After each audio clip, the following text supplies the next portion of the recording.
मैं कह रहा हूँ इंडिया पीडीए मिलकर के 80 की 80 सीटें जीतने जा रहे हैं। बुंदेलखंड की अगर बात करें, सब सीटें बुंदेलखंड जीतने और इसलिए जीतने जा रहे हैं। मिसाइल बनी नहीं, टैंक बने नहीं, पानी आया नहीं, अन्ना जानवर गए नहीं, पलायन रुका नहीं, बड़े पैमाने पे बेरोजगार, सूखा में राहत नहीं, बाढ़ में मदद नहीं, डैम जितने बने थे वो काम पूरा नहीं किया, नहरों का काम पूरा नहीं किया। और जो समाजवादी सरकार में अस्पताल बने थे, आप खुद सोचो, बांदा में 300 बेड का अस्पताल बना खड़ा है, डॉक्टर नहीं, मरीज नहीं, मेडिकल कॉलेज में असिस्टेंट प्रोफेसर एडिशनल प्रोफेसर कुछ है ही नहीं। सोचिए कितना बड़ा दुर्भाग्य है। ये सब पावर अपने हाथ में रखना चाहते हैं, पूरा कंट्रोल चाहते हैं। बीजेपी के लोग पूरा कंट्रोल चाहते हैं जिससे खुलेआम बेईमानी कर सकें। हमारी सरकार इसलिए नहीं बनी क्योंकि हजारों लोगों के वोट काट दिए। मैंने खुद 18,000 जिन लोगों ने 19 में वोट डाले थे और 22 में वोट नहीं डाल पाए, 18,000 के एफिडेविट दिए हैं। ये तो केवल 1 महीने में दिए हैं। अगर हम उत्तर प्रदेश में देखें तो कई ऐसे लाखों मिल जाएंगे लोग जिनका नाम डबल होगा, डिलीटेड होगा, या नाम यहाँ का वहाँ फेंक दिया जिससे वोट न डाल पाएंगे। तो इसलिए ये चाहते हैं पूरा कंट्रोल चुनाव आयोग से, जिससे कि एक परिवार के लोगों का 4 बूथों पे नाम डाल दें। तो एक परिवार पापा यहाँ जाएंगे, मम्मी वहाँ जाएंगी, दादा वहाँ जाएंगे, बेटा वहाँ जाएगा।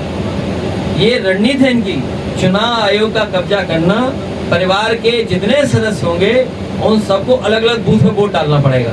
तो ये जनता तय कर लेगी क्या करेगी। ये हुआ था, महाभारत हो गई, पूरे का पूरा परिवार नष्ट हो गया।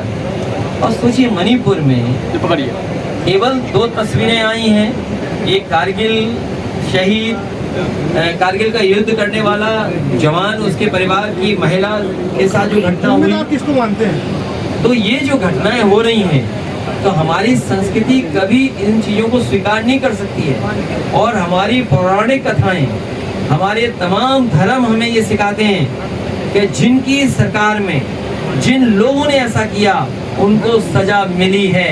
इसका दोषी अगर कोई है तो भारतीय जनता पार्टी की विभाजनकारी राजनीति और सत्ता में रहने की वोट की राजनीति ने मणिपुर को जलाया है। न केवल मणिपुर को जलाया बल्कि हरियाणा में भी वही घटना हुई है। ये बीजेपी के इशारे पर बांटने की राजनीति है, दरार पैदा करने की राजनीति है। बीजेपी के लोग दरार जीवी हैं, दरार जीवी। 2 लोग अच्छे भले भाई होंगे, उनके बीच में दरार पैदा कर देंगे। ठीक है। अखिलेश यादव क्यों? देखिए, अब्बास अंसारी विधायक हैं और विधायक का भी जरूरत नहीं है किस पार्टी में जाना है। अब वो क्योंकि उनकी पार्टी में, हमारी पार्टी में अलायंस का मतलब दोनों पार्टियों के प्रत्याशी। इसमें हम आपसे झूठ नहीं बोल सकते, न कोई धोखा दे सकता। अलायंस मतलब दोनों पार्टियों के विधायक का होगा। अगर उनकी बात ये सच है तो लाल किले से बोली हुई बात किसान की आय दोगुनी सच क्यों नहीं हो पा रही? करोड़ों नौकरी मिल पाना सच नहीं है। जो उन्होंने लाल किले से किसानों, नौजवानों को सपने दिखाए थे, अगर वो सपने पूरे नहीं हुए हैं तो उनका भी सपना पूरा नहीं होगा। हम पे इतने कैंडिडेट हैं, युवा चाहिए तो युवा मिलेगा, महिला चाहिए तो महिला हमारे प्रत्याशी, बुजुर्ग चाहिए तो बुजुर्ग, जिसने अच्छा काम किया वो भी, जो चाहो सो हमारे पास एक चॉइस है।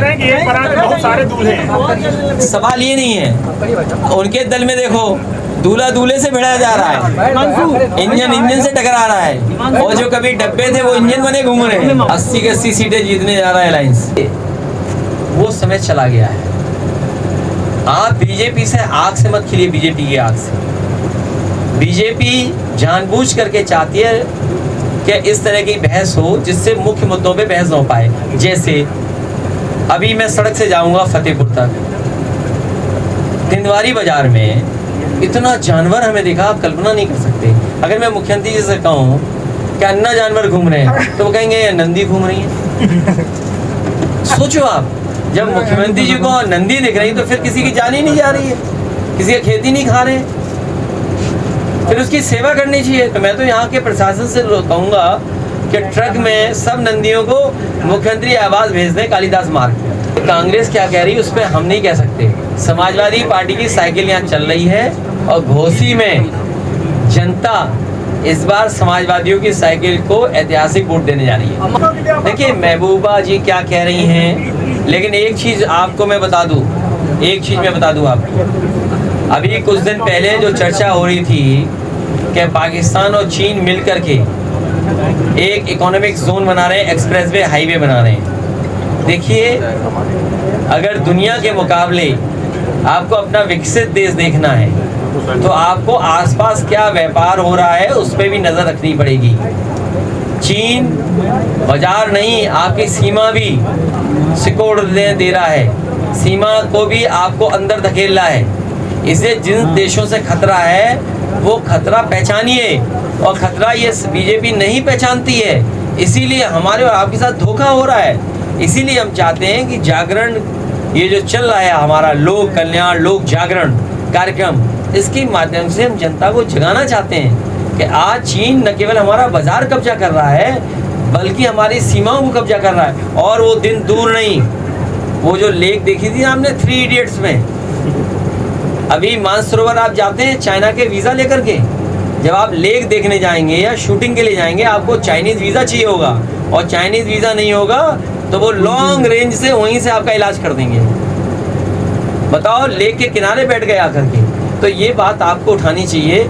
मैं अखबार वालों से कहता हूँ आपका भी दिल चाहता है बीजेपी हारे, आपका भी दिल बड़ा है, दिल चाहता है, लेकिन मजबूरियाँ हैं, क्या करें। खाना पीना सबको है, रोजगार सबको चाहिए, तो क्या करें। इसीलिए मैंने कहा मानसरोवर आप वीज़ा लेके जाते हैं ना, वो जो लेक है जो 3 इडियट्स में बनी थी, क्या लेक का नाम भूल जाता हूँ मैं, पेंगोंग लेक, ए लिटमस टेस्ट तेरे ऐसा मैं भी हो गया। तो सोचिए लेक देखने जाओगे या शूटिंग करने जाओगे तो आपको चीन का वीज़ा चाहिए होगा। ये दुर्भाग्य नहीं है, तो हम आने वाली पीढ़ी को क्या दे के जा रहे हैं। सोचो, एक ज़माना था आपका अक्साई चिन्ह था, एक ज़माना आपको याद है अक्साई चिन्ह था, मानसरोवर आपका था, सब छिन गया आपसे। इसलिए जो खतरा है वो खतरा जनता को बताना चाहिए। जनता अगर एक साथ बैठ करके पार्टी के वरिष्ठ नेताओं को सुनेंगे तो आने वाले समय में क्या रणनीति बनानी है उसमें हमारी आईडी पकड़ूंगी, फ्रेम बनाऊं, और जब तक रणनीति बनाने में हम लोग कामयाब नहीं होंगे तब तक बीजेपी का मुकाबला नहीं कर सकते। दोनों हाथ बिजी हैं मेरे। इसलिए लोक कल्याण लोक जागरण शिविर प्रशिक्षण देने का काम समाजवादियों ने किया है। मुझे उम्मीद है कि जिस तरीके से महंगाई, बेरोजगारी, भ्रष्टाचार और सरकार का घमंड अहंकार स्वीकार न करना समस्या के लिए ये इनका पतन का कारण बनेगा। सबसे पहले खासकर ये बांदा और चित्रकूट और खासकर बुंदेलखंड, यहाँ के लोगों को डिफेंस कॉरिडोर के नाम पर, डिफेंस एक्सपो के नाम पर, इन्वेस्टमेंट के नाम पर बड़े बड़े सपने दिखाए थे, लेकिन आज भी 10 साल की दिल्ली की सरकार और जब तक चुनाव होगा लगभग 7 साल इस सरकार के पूरे हो जाएंगे। बुंदेलखंड वैसा ही का वैसा दिखाई दे रहा है, जहां गलत अलाइनमेंट दिया इन्होंने बुंदेलखंड एक्सप्रेसवे का, उसके कारण 15,000 करोड़ खर्च होने के बाद भी बुंदेलखंड एक्सप्रेसवे लोग नहीं है। अगर लोग चलते हैं तो उन्हें झूला झूलना पड़ता है सड़क पे चलने में। मैंने कहा कि अगर एक्सप्रेसवे की नकल ही करनी थी तो उसके लिए बुद्धिमानी और अकल की जरूरत थी। आपने इस बुंदेलखंड एक्सप्रेसवे को एक नया भ्रष्टाचार का उदाहरण दिया है, और तब जब इसका उद्घाटन प्रधानमंत्री जी ने किया, प्रधानमंत्री जी को धोखा देना। बीजेपी का ये एक्सप्रेसवे केवल यही नहीं, बीजेपी ने जो भी एक्सप्रेसवे किया वो भ्रष्टाचार में शामिल है। अगर हम पूर्वांचल एक्सप्रेसवे देखे हैं तो वो भी इसी तरह का है। आज उनके पास जवाब क्या है कि 90 किलोमीटर आपने 6,000 करोड़ का बना रहे हैं आप लिंक रोड, वो भी 4 लेन हाईवे, और बुंदेलखंड एक्सप्रेसवे जो विकास को नए आयाम देता, उस बुंदेलखंड एक्सप्रेसवे को बर्बाद कर दिया आपने। इसके किनारे न मंडी है, न किसानों को सुविधा है, न चलने वालों के लिए सुविधा है, रात में जानवर हैं, गड्ढे हैं, और अभी भी सड़क पे रिकारपेटिंग हो रही है। कोई सड़क ऐसी नहीं जिन पे जानवर या सांड न घूम रहे हों। सबसे ज़्यादा आत्महत्या बुंदेलखंड में हुई, सांड से टकरा करके लोगों की जान यहाँ पर गई। सूखा और बाढ़ से पूरा उत्तर प्रदेश त्रस्त है। सूखा में जो मदद मिलनी चाहिए वो नहीं मदद मिल पा रही है। बिजली का बिल महंगा है, बिजली आ नहीं रही है और एक भी कारखाना बुंदेलखंड में सरकार नहीं लगा पाई, इसलिए शून्य होकर के जाएंगे बुंदेलखंड से भाजपा के लोग।